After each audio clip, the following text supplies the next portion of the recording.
no Beira-Rio, no CT Parque Gigante, João. Como é que o Aguirre montou esse time? Exatamente, Chico, ele fez duas alterações. Ontem, ele, imagino, já projetando uma situação na Libertadores, testou um time com Sacha e Vitinho. E Alan Costa como o zagueiro, o líbero.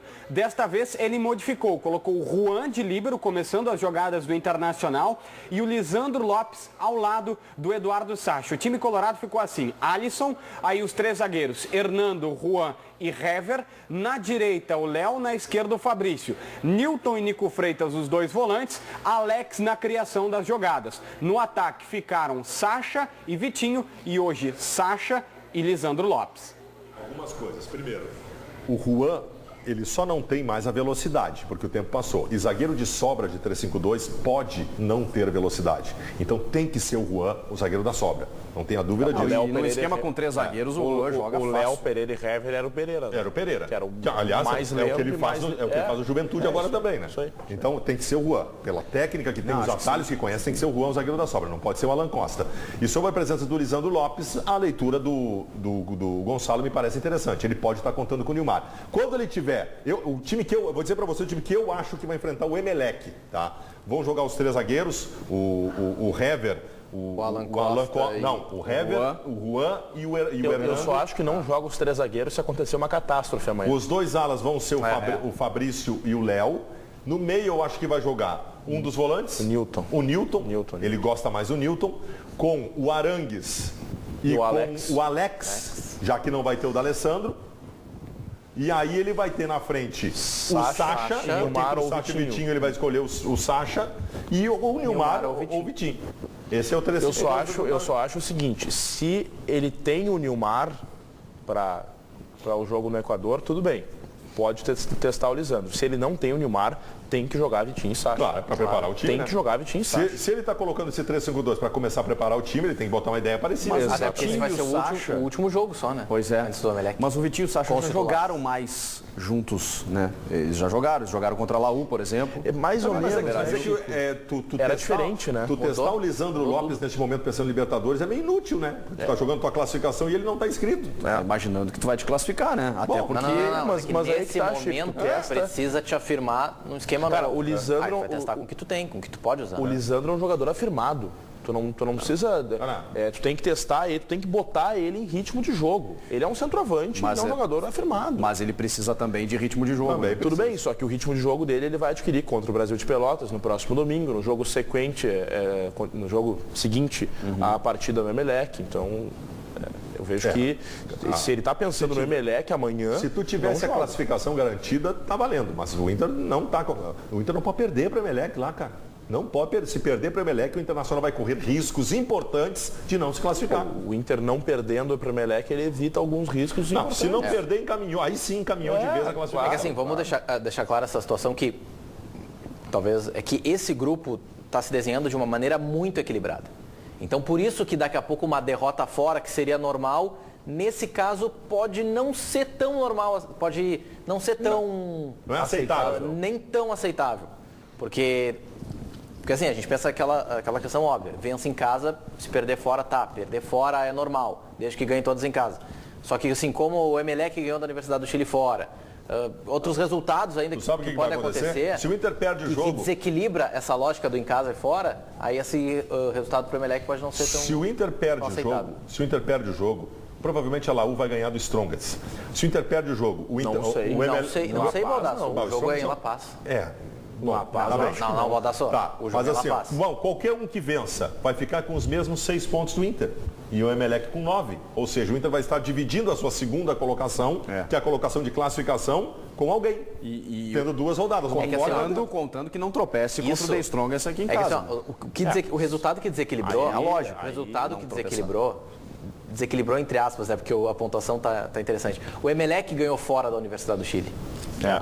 Então, alguém tem que evitar que o Emelec dispare. Nesse sentido que isso acabou desequilibrando. Não, exatamente. O Emelec disparar até não tem problema. O problema é que os outros ali se colocaram no mesmo patamar. E aí o Inter disputa essa segunda colocação com os outros do grupo. Como o Inter vai ter em casa o Strongest, que é a única partida em casa que o Inter tem nesse retorno, o Inter tem que torcer para o Strongest ganhar da Laú. Se tiver que alguém vencer, o ideal é um empate. Se tiver que alguém vencer, que ganhe o Strongest. Porque contra a Laú lá, velho, vai ser complicado. Aí que tá, porque se o Strongest ganha, a Laú chega meio cambaleando. Meio morta. No jogo no Chile. Né? E aí se ganha do Inter fora, lá no Chile, pode embolar tudo mesmo. Né? Ou seja... E o Emelec, se ganhar do Inter, tá classificado. Tá tudo aberto, velho. Se o Emelec ganha do Inter, tá classificado. Sem dúvida. Tá classificado. Eu não sei se como primeiro, mas tá classificado. O que o torcedor achou será desse 3-5-2 aí, Roberto? Bom, o Léo Fernandes, já que não tem lateral esquerdo, parece ser uma boa alternativa. O Eduardo, tirando o Fabrício, o time melhora e muito. O Felipe Grau, com esse esquema poderíamos criar uma defesa mais sólida e liberar o pessoal da frente para incomodar. Só não concordo com esses laterais. Poderiam colocar Alex na ala pela esquerda e o resto é só alegria. E o Christian Leal, se vai melhorar eu não sei, mas do jeito que está não dá para ficar, então tem que mudar mesmo. O telespectador falou de tirar o Fabrício, não, mas o Fabrício segue no time. E eu acho que, tu não acha que muda um pouco no poder de marcação, tu jogar com Newton e Nico e jogar com o Newton ou o Nico e Arangues? É que para muda o time, é diferente. Pois é. Mas o que eu acho é que um 3-5-2, os alas no 3-5-2, eles são homens de combinação. Eles são homens de meio, mas de combinação. Eles não saem dos lados. Eles podem até, numa chegada, infiltrar para a conclusão. Mas tu tem que ter esse setor bem composto de jogadores com capacidade de condução de bola. O Newton e o Nico não são condutores de bola. O Arangues é. Tu precisa ter um condutor de bola. Tu lembrou do 3-5-2 do Tite? Quem era o segundo homem de meio campo do 3-5-2 do Tite? Paulo César Tinga. E é esse jogador. Paulo César Tinga é o Arangues em característica. Box to box. Você precisa desse cara. E o do São Paulo tinha só Josué e Mineiro, né? Nossa. Ou o Arangues... O Anderson também vale para essa função. A verdade é o seguinte, o 3-5-2 que não se usa mais, quando bem utilizado, são grandes times da história, né? Cara, a Costa Rica e a Holanda na Copa do Mundo jogaram no 5-3-2, que é uma variação do 3-5-2 pelo posicionamento dos laterais. O Manchester United do Van Gaal, que foi o técnico da Holanda na Copa, se eu não me engano, tá jogando nesse 5-3-2 ou até numa espécie de 3-5-2. O Van Gaal, ele fez um time que ele colocou na mesma escalação o Di Maria, o Mata, o Rooney, o Van Persie e o Falcão. Já que nós estamos falando de grandes times mundiais que jogam no cara atrás. Já que nós estamos falando de grandes times mundiais que jogam no 5-3-2, o Juventude joga no 5-3-2 também. Sim. Tá bem teu Juventude, né? Eu avisei, né? Eu torço para time que ganha. Bergamota mecânica. Beleza. Vamos para o intervalo. Na sequência a gente fala mais dos reforços do Grêmio, tem as notícias do Inter. Fique conosco, até já.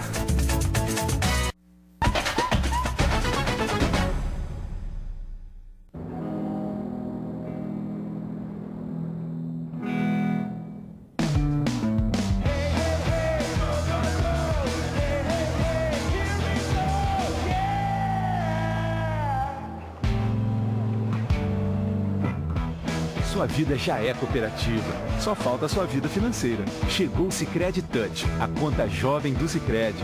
Abra uma conta em um futuro. Sicredi, gente que coopera, cresce.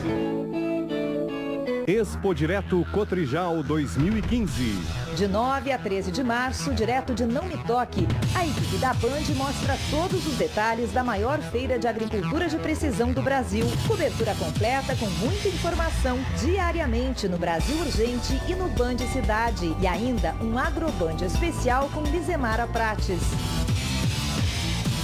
Expo Direto 2015. Olho no agronegócio. Olho na tela da Band. Cobertura Band Expo Direto 2015. Oferecimento Senar, a escola da família rural.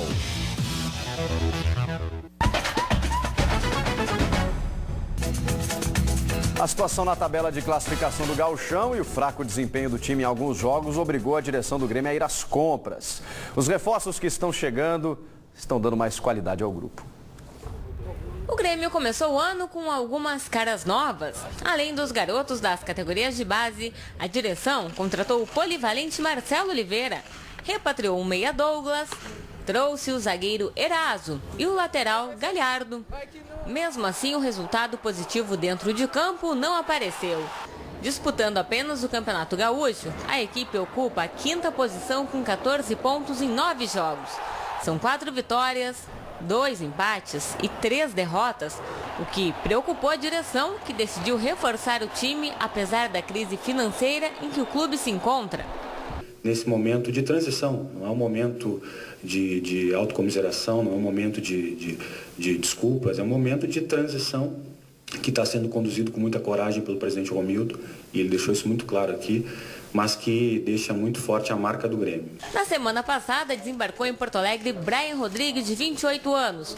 O atacante, vinculado ao Betis da Espanha, fica por empréstimo no tricolor até junho de 2016. La verdad que me siento feliz, es un orgullo vestir esta camiseta, sabiendo que un club tan grande como es el Gremio, toca a mí la responsabilidad de marcar muchos goles acá.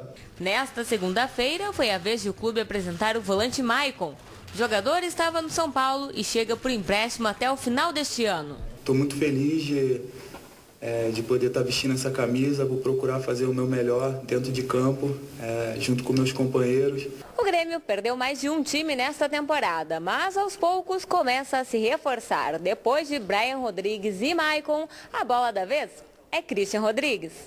O jogador foi confirmado como novo reforço tricolor. Ele chega ao Grêmio como principal reforço da temporada.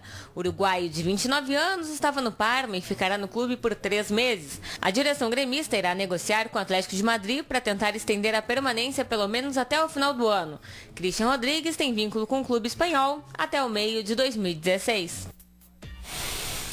Christian Rodrigues, Maicon, Brian Rodrigues, realmente o Grêmio se mexeu. Falta o James Rodrigues, né? Podia trazer do Real Madrid. Esse é um pouquinho mais difícil, né? Mas trouxe o Christian, que é da posição. Parece que o Real Madrid não aceitou emprestar, viu, Bodassi? Não aceitou trocar o Everton e o Raul por ele. Não deu. Não deu. Cara, Mas é uma injeção de autoestima, é uma melhora na qualidade do grupo ou do time, né? Porque esses jogadores serão titulares. Aliás, o Maicon eu não sei. O Maicon eu não sei se é titular absoluto. Eu acho que vai acabar sendo. Eu não gosto do Maicon na segunda função. Eu acho que o Maicon vai acabar sendo titular na terceira função no lugar do Douglas. Aí eu Douglas vejo. Reserva? Eu acho que na sequência isso pode acontecer. Eu gosto do Maicon. Eu acho que ele não vai tirar nem o Ramiro, nem o Felipe Bastos. E não deve, tá? O meio-campo tem que abrir com o Ramiro e Felipe Bastos. Mas o Felipe Bastos tá muito aquém daquilo que a gente já viu dele. Só que tem uma questão seguinte: Ramiro ainda não voltou. O Wallace está lesionado. O Felipe Bastos esse ano não é o mesmo do ano passado. Chegou o Maicon. Nesse primeiro momento, mesmo que o Grêmio tenha uma ideia de usar ele mais à frente, como terceiro homem, que possivelmente no lugar do Douglas, não quer dizer que ele não possa jogar nesse momento e até fazer sua estreia como volante. Mas dada a situação física do Ramiro, dada a situação física do Wallace, dada a situação técnica do Felipe Bastos. Mas tu sabe que eu acho que nós não podemos ser... ainda não afirmação do Araújo. Eu acho que nós não podemos ser injustos com o Felipe Bastos. O Felipe Bastos esteve num time mal montado, com muitos meninos. Ele realmente faz um começo de temporada ruim, errando muitos passes, de um time que estava com problemas. Agora que estreiam jogadores com mais qualidade, com mais experiência, eu acho que o Felipe Bastos pode voltar a ser aquele que o Grêmio contratou no ano passado e que começou muito bem. 2 pontos sobre o Maicon. Eu não vejo que o Filipão vá colocar ele como segundo volante, porque ele é um jogador que não tem tanto poder de marcação. E nós sabemos que o Filipão gosta de jogadores que marquem firme. Eu vejo que é por isso, por exemplo, que o Marcelo Hermes joga e não o Júnior, porque ele é melhor marcador que o Júnior. E o segundo ponto sobre o Felipe Bastos, eu vejo que esse jogador é importante por um aspecto. Além dele ter um alto número de roubadas de bola, ele dá muito bem o bote, ele é um jogador que se impõe em relação aos jogadores importantes do adversário. Ele tem uma liderança, né? Você está falando do Bastos? Sim. Felipe Bastos botou o dedo na cara do D'Alessandro no primeiro Grenal que ele jogou. Exatamente isso.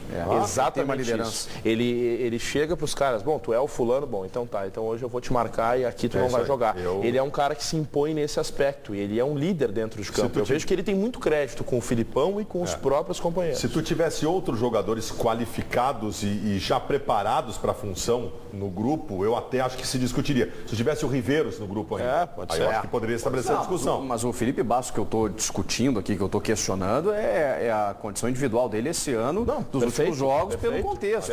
Que na característica, na qualidade, no que ele pode dar, é um jogador importantíssimo. Eu me lembro do Felipe Bastos jogando pelo Vasco contra o Inter do D'Alessandro, em que o D'Alessandro chegou no vestiário